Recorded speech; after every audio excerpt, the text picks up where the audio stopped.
in 2013 I had a kayaking accident and injured my knee, and unfortunately for me the injury healed but the pain never went away, and so I was in and out of hospitals and doctors were a bit confused because obviously there was nothing physically wrong but I was still reporting this pain. And in 2015 I was diagnosed with complex regional pain syndrome. I spent the whole of 2016 bedbound, wheelchair-bound, mixture of the two.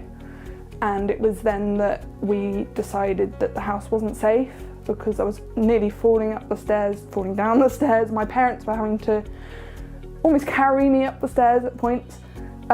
So we started looking at lifts.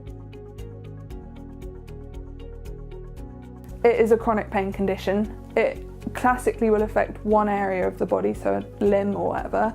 It can spread. It's a neurological pain condition, so it affects your nervous system, and the nervous system is basically overfiring and is constantly sending pain messages to my brain even though there's nothing physically wrong. So some days I can walk around with my crutches and I'm fine. Other days I'm bedbound. You get burning pain, stabbing pain, swelling, redness.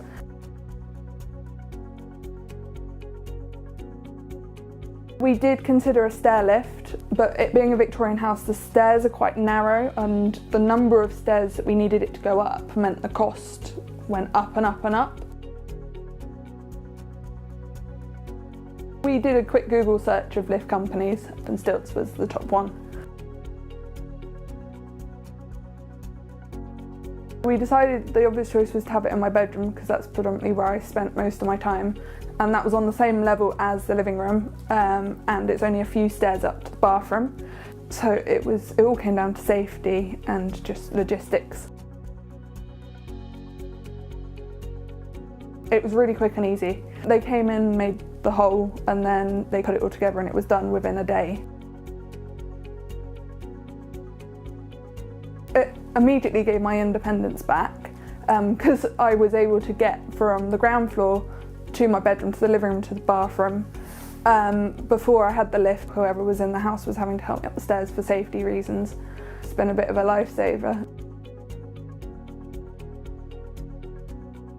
So I've spent a lot of time in physio, so that's doing stretching, desensitisation, doing everything that we can that's non-medical as such to not prevent the symptoms but slow them down.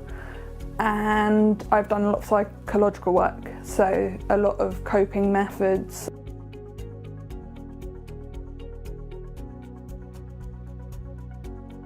Alex Chalk, MP for Cheltenham, came in to speak to us at university, and he noticed I was a disabled student because of the crutches, and he came over and had a chat and we got talking about CRPS and the lack of awareness and how something needed to change. And he basically took my story and said, actually, I want you to come to the Houses of Parliament and speak to people that can help make change. I just want to start the ball rolling and just to get MPs aware so that if they have a constituent come to them with CRPS, they will at least have heard of CRPS and they will know what it means or what it stands for. It's really quiet, it's see-through, which is really nice because then even when it's in my room it's not intrusive, and also the fact that it can be plugged straight into a wall, like we don't have to worry about hydraulics or anything like that. Obviously my family are really pleased because it's given me my independence back and it gives them freedom.